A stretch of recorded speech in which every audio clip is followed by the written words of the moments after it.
இது ஒரு படம் இல்லைங்க. இது ஒரு 2 மணி நேர கான்சன்ட்ரேஷன் கேம்ப் அப்படின்னு தான் சொல்லணும். வேற எப்படி சொல்றதுன்னு தெரியல. அப்ப இந்த படத்துல உங்களுக்கு எங்கேயுமே சிரிப்பு வரலையான்னு கேட்டீங்கன்னா, அப்படிலாம் சொல்லிட முடியாது. இந்த படத்துக்கு போனீங்கன்னா, நீங்களும் ஒரு சில காட்சிகள்ல சிரிப்பீங்க. இதெல்லாம் ஒரு படம்னு சொல்லிட்டு இதை பார்க்கறதுக்கு தியேட்டருக்கு வந்திருக்க பாத்தியா அப்படின்னு உங்க நிலைமையை நினைச்சு நீங்களே சிரிப்பீங்க. இந்த படத்துல என்ன திருப்திப்படுத்துற மாதிரி இருந்த ஒரே ஒரு விஷயம் என்னன்னா, அப்பாடா இப்பவாச்சும் இந்த படம் முடிஞ்சு தொலைஞ்சிருச்சு அப்படிங்கிற அந்த ஒரே ஒரு திருப்தி மட்டும்தான். வாழ்க்கையில நீங்க ரொம்ப அதிகமா வெறுக்கிற ஒரு சில பேர் இருப்பாங்க இல்லையா, அவங்களோட பேரெல்லாம் லிஸ்ட் எடுங்க. காசு பணத்தை பத்தி எல்லாம் யோசிக்காம அவங்களுக்கு இந்த படத்தோட டிக்கெட்டை கிஃப்டா அனுப்புங்க. பக்காளி பார்த்துட்டு சாவட்டும்.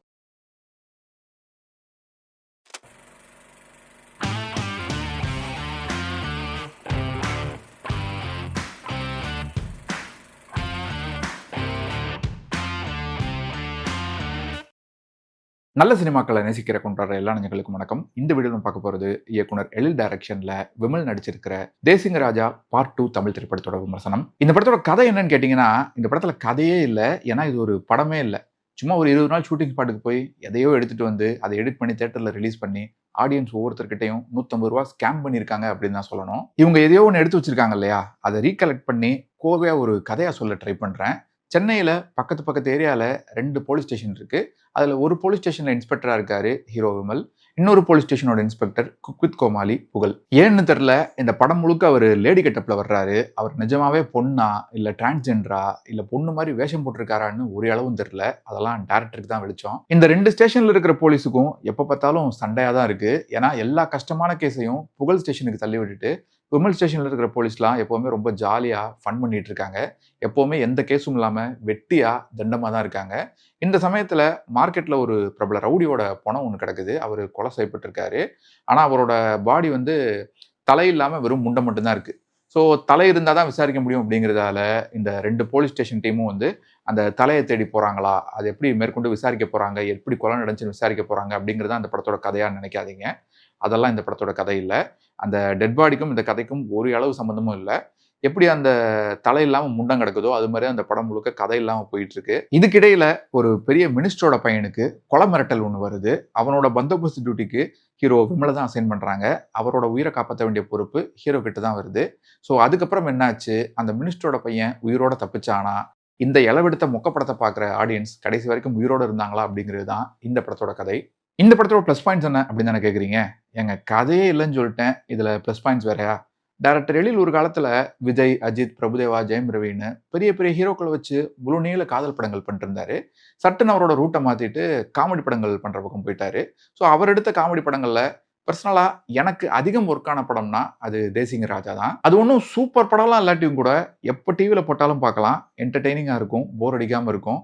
பாயசம் எங்கடா அப்படின்னு சிங்கப்புலி கேட்குற சீன், அவ்வளோ வெறி மாப்பிள்ளைக்கு அப்படிங்கிற ஒரு டயலாக் வர்ற சீன், குறுக்கு இந்த கௌஷிக் வந்தா அப்படின்னு சிங்கம்புலி சொல்ற சீன், ஹீரோயினுக்கு விஷம் கொடுக்க போறப்போ உள்ள புகுந்து சூரி குழப்பி விடுற சீன்னு நிறைய காட்சிகள் ஹிலாரியஸா இருக்கும். அது மட்டும் இல்ல, இன்னைக்கு வரைக்கும் நான் சொன்ன இந்த எல்லா சீன்ஸுமே சோசியல் மீடியால மீம் டெம்ப்ளேட்டுகளா சுத்திக்கிட்டு இருக்கு. அந்த அளவுக்கு பாப்புலரான சீன்ஸா இருந்தது. ஆனா அந்த படத்துக்கும் இந்த தேசிங்க ராஜா பார்ட் 2 படத்துக்கும் எந்த ஒரு சம்பந்தமுமே இல்லை. இந்த படத்துக்கு எதுக்காக தேசிங்க ராஜா பார்ட் 2 அப்படின்னு பேர் வச்சிருக்காங்கிறதும் தெரியல. அதுவே ஆடியன்ஸ் கிட்ட இருந்து காசு ஆட்டை போடுறதுக்காக பண்ண ஒரு பெரிய ஏமாத்து வேலை தான். அதே டைரக்டர் அதே ஹீரோ அப்படிங்கிறத தவிர இந்த 2 படத்துக்கும் எந்த ஒரு தொடர்புமே இல்லை. இந்த படம் நம்மளை எந்த அளவுக்கு காண்டேத்துதுன்னா, படம் முழுக்க காமெடி அப்படிங்கிற பேர்ல ஏதோ ஒரு டார்ச்சர் பண்ணி நம்மளை காண்டேத்துறாங்க, டயர்ட் ஆக்கிக்கிட்டே இருக்காங்க. உதாரணத்துக்கு படம் நெடுக ரைமிங்கா டயலாகா வச்சிருக்காங்க. அப்படி பண்ணாலே காமெடி, ஆடியன்ஸ் சிரிச்சிருவாங்கன்னு நினைச்சு அப்படியே தான் படம் முழுக்க ஒவ்வொரு சீன்லையும் பேசிக்கிட்டு இருக்காங்க. செயினை தொலைச்சிட்டு கம்ப்ளைண்ட் பண்றதுக்காக நிக்கிற ஒரு அம்மா, வானத்துல இடிக்குது இடி, உன் வேட்டுக்குள்ள வெடிக்கும் சார வெடி அப்படின்னு சொல்றாங்க. இது ஒரு காமெடியா? அதுக்கு அடுத்த சீன்ல 3 மாசமா விமல் இருக்கக்கூடிய அந்த போலீஸ் ஸ்டேஷன் இருக்கிற அந்த பில்டிங்க்கு வாடகையே கொடுக்கலன்னு சொல்லிட்டு சில பேர் தகராறு பண்றாங்க. அவங்களும் ரைமிங்கா தான் பேசுறாங்க. இது எங்களோட ராஜ்யம், எங்ககிட்ட மோதினா நீ ஆயிடுவ பூஜ்யம், நானே ஒரு எச்சக்குடி, நான் அடிச்சா நீ போய் விழுவ தூத்துக்குடி அப்படின்னு வாய்க்கு வந்ததெல்லாம் வளர்றாங்க. இந்த மாதிரி கண்ட கருமத்தையும் பேசிட்டு அதை காமெடின்னு நம்பிக்கிட்டு அவங்களே சிரிக்கவும் செய்யறாங்க. இது எதையுமே கண்டுக்காத ஹீரோ விமலும் அவரோட டீமும் ஜாலியா ரீல்ஸ் பண்ணிட்டு இருக்காங்க, ஆடி பாடிட்டு இருக்காங்க. லாக்அப்ல இருக்கக்கூடிய கைதிகளை ரிலீஸ் பண்ணி அவங்களுக்காக சமைக்கிற வேலைக்கு அனுப்புறாங்க. இதுக்கிடையில மார்க்கெட் பாண்டி, பள்ளிகொண்டா பாபு, தர்மா, சத்யான்னு அடுத்தடுத்து நிறைய கேரக்டர்ஸா வர்றாங்க. இவங்க எல்லாருமே காமெடியா சீரியஸான கேரக்டரானு ஒன்றும் புரியல. அதுக்கப்புறம் ஹீரோவோட ஃப்ரெண்டு அப்படின்னு ஒரு கேரக்டர் ஒருத்தர் வர்றாரு, ரவுடி சத்யா அப்படின்னு ஒருத்தர் வர்றாரு. அவருக்கெல்லாம் கொஞ்சம் கூட நடிப்பே வரல. ஒரு பேசிக்ஸ் கூட தெரியாத ஒருத்தர் மாதிரி இருக்காரு. அவர் தான் இந்த படத்தோட ப்ரொடியூசரா இல்ல ப்ரொடியூசரோட பையனா அப்படிங்கிறது தெரியல. அவருக்கு பயங்கரமா பில்டப் பண்ணி ஒரு ஃபைட் சீன் ஒண்ணு வருது, லவ் சீன்ஸ் வருது, பாட்டு வருது. அவர் இந்த கதையில ஒரு முக்கியமான ஆளாவும் வர்றாரு. இன்னொரு பக்கம் ஹீரோயின் வழக்கமான தமிழ் சினிமா அரலூசு ஹீரோயின் கேரக்டர் தான். என்ன ஒண்ணு ஐபிஎஸ் படிச்சு முடிச்சு அசிஸ்டன்ட் கமிஷனர் ஆகியும் அப்படியே லூசாவே இருக்கக்கூடிய ஒரு கேரக்டர். பப்ளிக் நடுராத்திரி கால் பண்ணி பிரச்சனை அப்படின்னு சொன்னா அடுத்த நாள் காலைல போய் என்கொயரி பண்ற அளவுக்கு ரொம்ப புத்திசாலியா இருக்காங்க.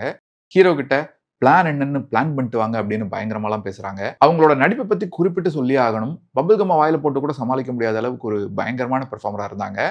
ஒரு சீன்ல A2 போலீஸ் ஸ்டேஷனுக்கு கால் பண்ணி லொல்லு சபா சாமிநாதனை கன்னோட வாங்க அப்படின்னு சொல்ற மாதிரி ஒரு சீனு. அந்த சீன் உட்பட பல காட்சிகள்ல அபாரமா நடிச்சிருக்காங்க. விமல் இந்த படத்துல போலீஸா வர்றாரா இல்ல பாகாவதரா வர்றாரான்னு தெரியாத அளவுக்கு நல்லா தோல் வரைக்கும் முடி வளர்த்துட்டு ஃபங்க் எல்லாம் வச்சுட்டு சுத்திட்டு இருக்காரு.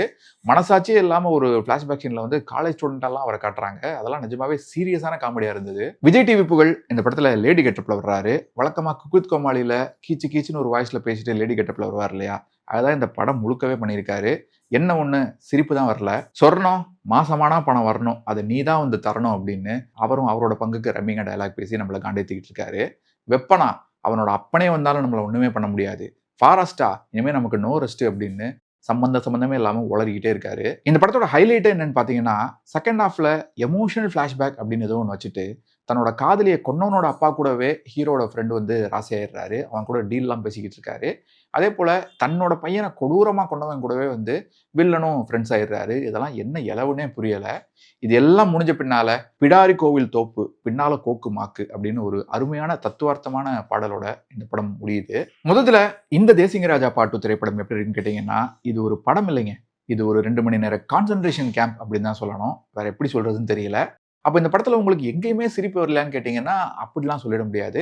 இந்த படத்துக்கு போனீங்கன்னா நீங்களும் ஒரு சில காட்சிகளை சிரிப்பீங்க. இதெல்லாம் ஒரு படம்னு சொல்லிட்டு இதை பாக்குறதுக்கு தியேட்டருக்கு வந்திருக்க பாத்தியா அப்படின்னு உங்க நிலைமையை நினைச்சு நீங்களே சிரிப்பீங்க. இந்த படத்துல என்ன திருப்திப்படுத்துற மாதிரி இருந்த ஒரே ஒரு விஷயம் என்னன்னா, அப்பாடா இப்பவாச்சும் இந்த படம் முடிஞ்சு தொலைஞ்சிருச்சு அப்படிங்கிற அந்த ஒரே ஒரு திருப்தி மட்டும்தான். ஸோ இந்த படத்தை குப்பைன்னு கூட என்னால சொல்ல முடியாது. அது குப்பைக்கு தான் கேவலம். ஏன்னா நீங்க தூக்கி போடுற குப்பையில கூட 2-3 விஷயம் யூஸ்ஃபுல்லா இருக்கும். ஏதோ ஒரு உபயோகமான பொருள் இருக்கும். வாழ்க்கையில நீங்க ரொம்ப அதிகமா வெறுக்கிற ஒரு சில பேர் இருப்பாங்க இல்லையா, அவங்களோட பேரெல்லாம் லிஸ்ட் எடுங்க. காசு பணத்தை பத்தி எல்லாம் யோசிக்காம அவங்களுக்கு இந்த படத்தோட டிக்கெட்டை கிஃப்டா அனுப்புங்க. பக்காளி பார்த்துட்டு சாவட்டும். ஸோ இந்த ரிவ்யூ உங்களுக்கு பிடிச்சிருந்தா மறக்காம உங்க ஃப்ரெண்ட்ஸ் அண்ட் ஃபேமிலி கூட ஷேர் பண்ணுங்க. நீங்க தப்பித்தவறி ஏற்கனவே இந்த தேசிங்க ராஜா பாட்டு படத்தை தியேட்டர்ல பார்த்திருந்தீங்கன்னா உங்களோட கருத்துக்களை மறக்காம கீழே கமெண்ட்ஸ் சொல்லுங்க. மீண்டும் வேற ஒரு வீடியோவில் சந்திப்போம். இன்னும் நிறைய சினிமாக்கள் பார்ப்போம். நிறைய சினிமாக்கள் பத்தி பேசுவோம். நன்றி.